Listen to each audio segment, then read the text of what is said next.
Selamat pagi anak-anak.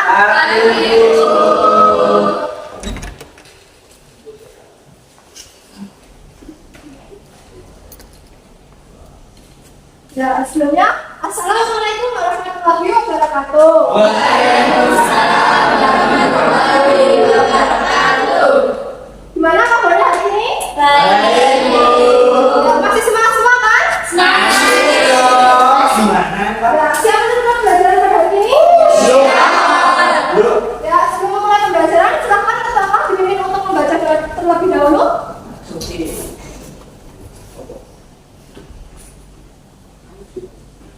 Baik, sebelum kita memulai pelajaran pada pagi hari ini, anak-anak baiknya kita berdoa terlebih dahulu. Doa dimulai.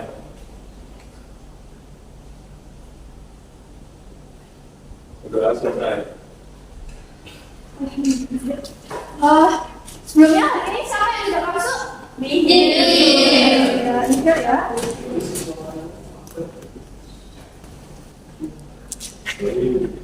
Nah, sebelumnya kalian pernah nggak sih membeli sesuatu barang atau jasa gitu? Pernah. Nah, kalau pernah, itu kalian membayarnya menggunakan apa? Uang. Apakah hanya bisa menggunakan uang saja? Tidak. Kalau gitu apa? Kalau selain uang apa? Terima kasih. Bagus.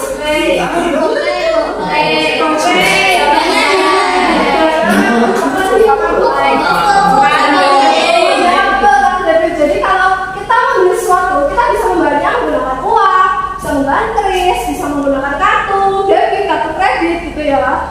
Jadi alat pembayaran yang berlaku di Indonesia itu ada dua, alat pembayaran tunai dan alat pembayaran non tunai. Nah, untuk alat pembayaran tunai merupakan metode transaksi yang digunakan dalam bentuk fisik, baik berupa uang kertas maupun uang logam. Nah, pada kali ini kita akan mempelajari materi tentang alat pembayaran non tunai. Sebelumnya, ada yang tahu nggak sih alat pembayaran non tunai itu apa? Ya, apa? Buat kalian? Alat pembayaran tunai adalah alat pembayaran yang tidak menggunakan uang fisik. Ya, betul ya. Alat pembayaran tunai itu merupakan alat pembayaran yang tidak menggunakan uang fisik.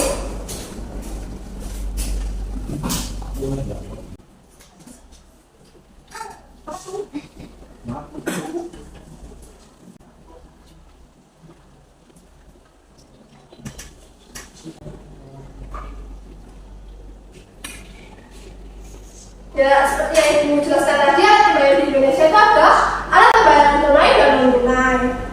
Jadi betul ya, alat pembayaran non tunai itu merupakan alat yang digunakan dalam proses pembayaran tanpa menggunakan uang fisik. Nah, untuk sistem pembayaran non tunai di Indonesia itu melibatkan lembaga perantara agar dana tersebut dapat benar-benar efektif berpindah dari pihak yang menyerahkan ke pihak penerima.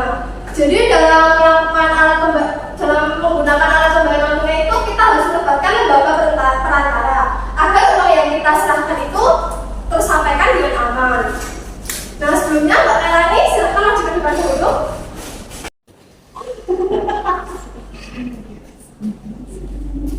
Mbak Melani punya aplikasi Shopify? Punya. Oh iya, silakan dibuka dulu.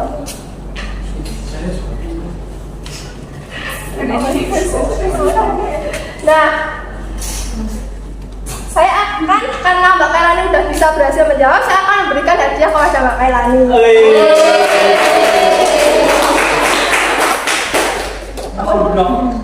Ya, ini ya Mbak, udah ya. Terima kasih. Ya, silakan dulu. Nah, jadi ini cara, kan ini salah satu alat pembayaran tunai dengan saya mentransfer Mbak Melani. Nah, caranya itu mudah sekali. Jadi sebelumnya kita harus memiliki aplikasi dulu. Kita harus mengunduh aplikasi. Setelah kita memiliki aplikasi, kita membuat akun di aplikasi tersebut. Setelah itu kita mengaktifkan fitur Shopify. Karena kita kan menggunakan Shopee, jadi kita mengaktifkan akun Shopify. Setelah itu tinggal bisa di-scan atau bisa transfer menggunakan nomor, itu bisa langsung ditransfer dengan mudah. Jadi begitu caranya menggunakan alat pembayaran non tunai.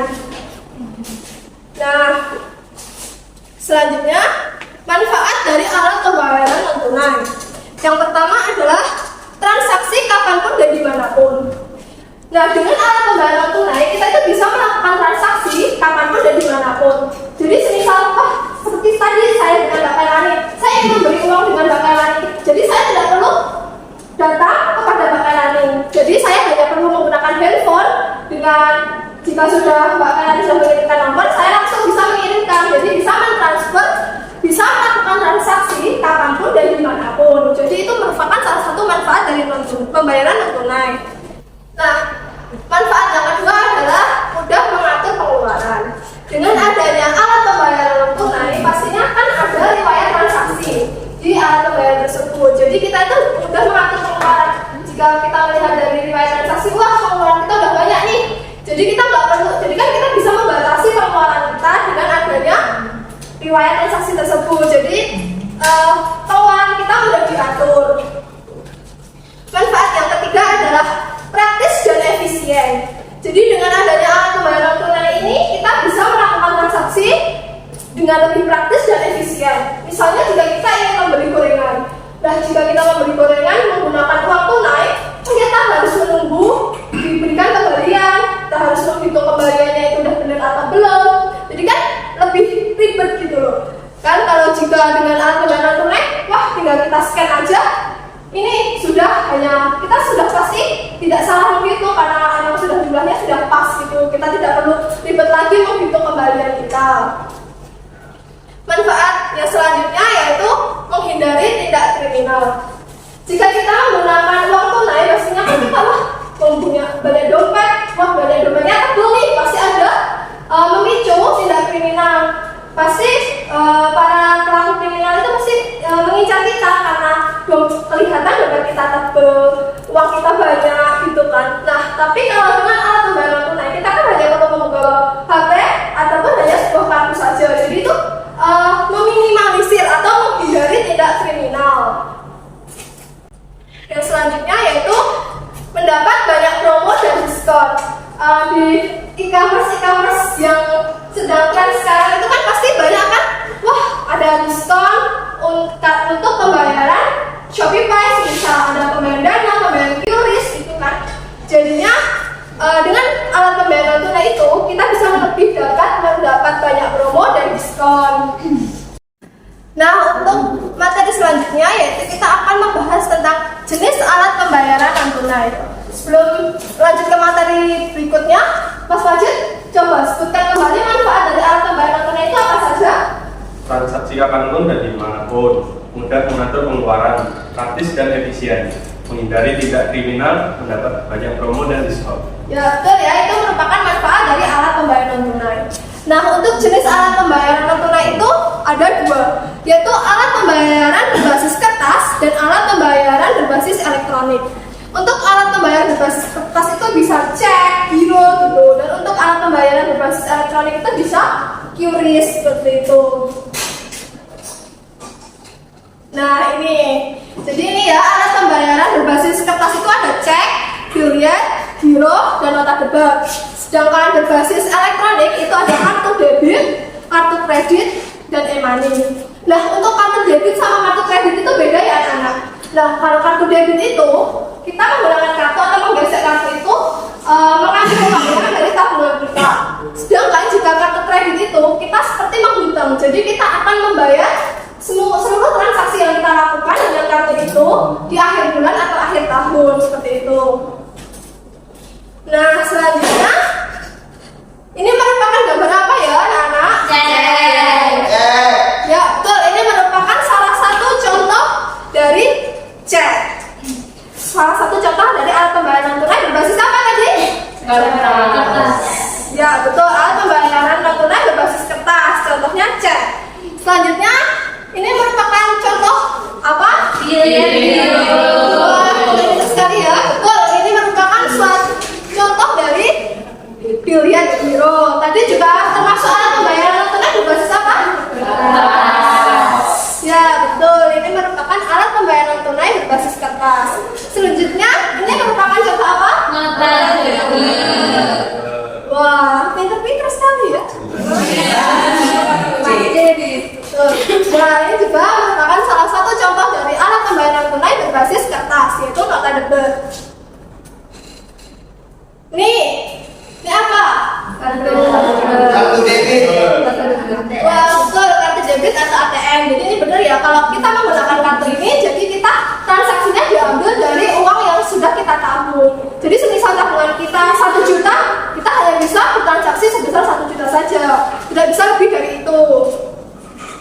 Selanjutnya ini merupakan Kartu kredit. Betul sekali, ini merupakan kartu kredit. Nah, jadi untuk kartu kredit ini kita sistemnya seperti menghutang. Jadi kita bisa menggunakan transaksi itu, menggunakan kartu itu untuk transaksi apapun, dan untuk tagihannya dibayarkan di akhir bulan atau di akhir tahun. Selanjutnya ini merupakan Money. Betul ya, ini merupakan salah satu contoh e-money.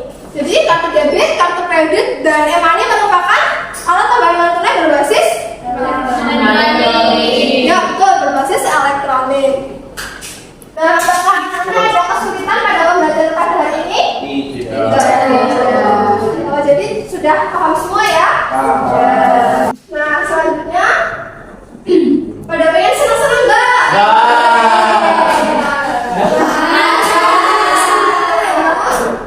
Nah, ini ada tugas proyek yang menyenangkan pastinya. Nah, pada tugas proyek kali ini kita akan membuat mapping tentang pengertian, kelebihan, dan kekurangan dan langkah-langkah penggunaan. Jadi kita akan membagi 5 kelompok ya. Silakan berhitung 1 sampai 5.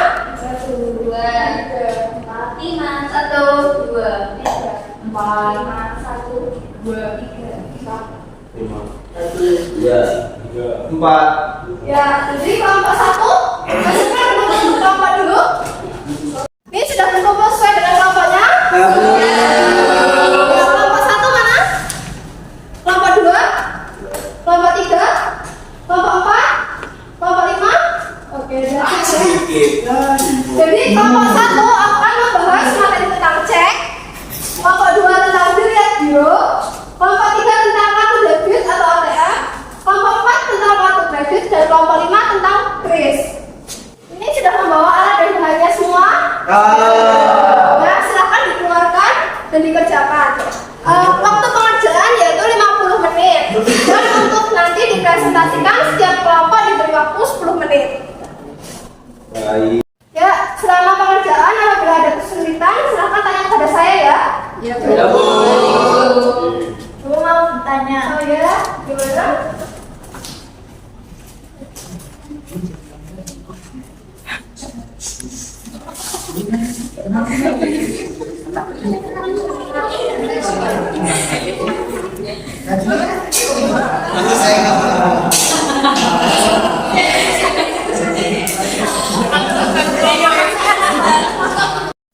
Dan waktu sudah habis, nanti maju satu kelompok waktunya 10 menit ya. Penilaian pada hari ini saya akan menilai tentang kreatifan dalam membuat mind mapping, terus kelengkapan dan pemahaman materi saat presentasi dan juga keaktifan. Jadi nanti ada tanya jawab. Silakan untuk yang pertama kelompok 2 silakan maju.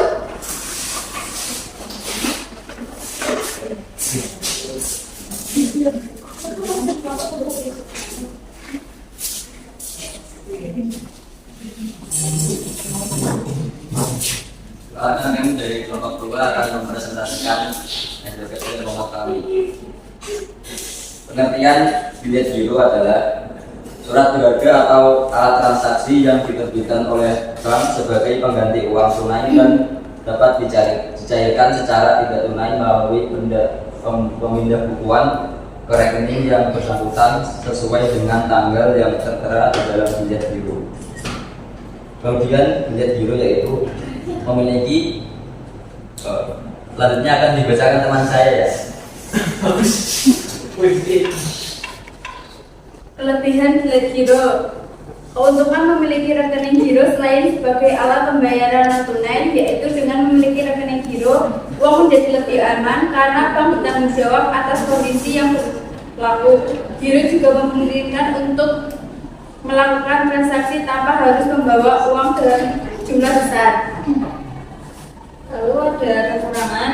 Yang pertama yaitu bilet giro tidak dapat dipatahtangankan atau dialihkan ke pihak lain. Yang kedua, bagi penerima giro harus menunggu tanggal jatuh tempo untuk mencairkannya.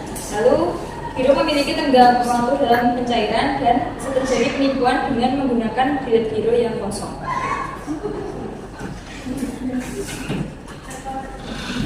Apakah ada yang bertanyakan? Saya asing bertanya. Siapa namanya? Cobanka Ismail Oh ya. Dari kelompok berapa? dari kelompok 1. Ingin bertanya tata cara penggunaan itu kan tadi kan belum dijelaskan secara rinci ya, coba jelaskan. Oh iya, tata cara penggunaan build hero yang pertama periksa validas, yang kedua identifikasi bank, yang ketiga pembunyi bank, yang keempat isi formulir, yang kelima verifikasi identitas, yang keenam tunggu proses, yang ketujuh terima pembayaran. Terima kasih atas jawaban dan kelompok Anda. Saya jadi tahu caranya menggunakan pembayaran non tunai. Terima kasih. Baik. Sekian presentasi dari kelompok kami. Wassalamualaikum warahmatullahi wabarakatuh.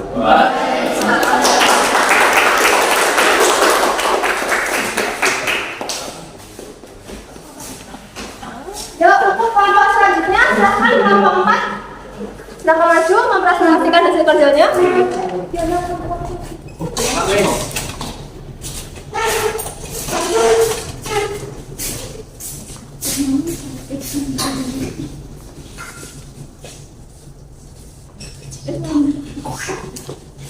Baik, assalamualaikum warahmatullahi wabarakatuh. Kami dari kelompok 4 ingin mengajukan hasil diskusi kami tentang kartu kredit. Ayo, betul. Pertama, ada pengertian. Kartu kredit merupakan pemberian pinjaman atau pembiayaan oleh pemberi pinjaman kepada peminjam dengan proses pelunasan yang berlangsung secara bertahap dalam jangka waktu yang telah disepakati oleh kedua pihak. Sifat pembayaran dalam kredit adalah non-tunai dan berangsur-angsur. Selanjutnya ada kelebihan kartu kredit. Yang pertama membayar belakangan, yang kedua poin reward, yang ketiga keamanan terjamin, dan yang keempat sarana membangun track record. Selanjutnya yaitu kekurangan dari kartu kredit. Yang pertama yaitu banyak biaya tambahan, yang kedua berhubungan dengan kredit, yang ketiga ketagihan untuk berhutang. Baik, terima kasih. Begitulah hasil dari presentasi dari kelompok kami. Kurang lebihnya mohon maaf. Assalamualaikum warahmatullahi wabarakatuh.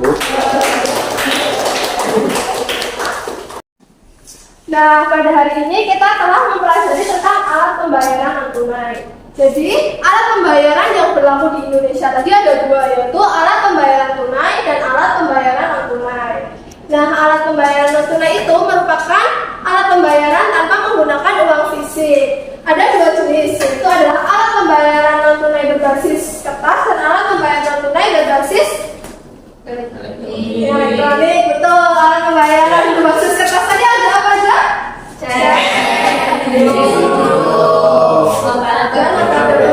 Dan untuk alat pembayaran berbasis elektronik tadi ada kartu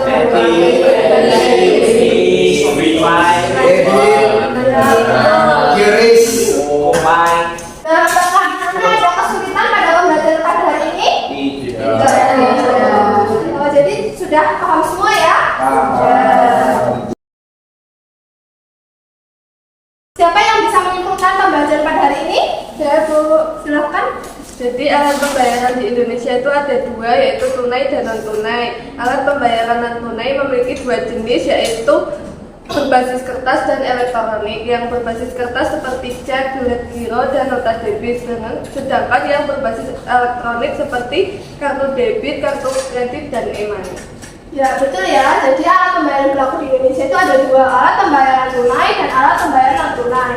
Nah, alat pembayaran tunai itu merupakan alat pembayaran tanpa menggunakan uang fisik dan banyak manfaatnya, seperti bisa transaksi kapanpun dan dimanapun, menghindari tindak kriminalitas, lebih praktis dan efisien, terus bisa mengatur pengeluaran, dan juga banyak diskon.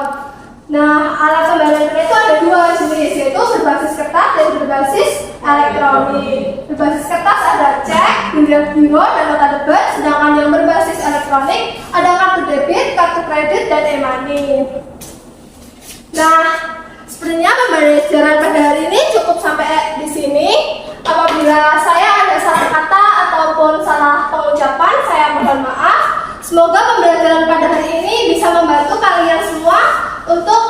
kehidupan dan juga untuk mendapatkan nilai yang bagus di mata pelajaran saya.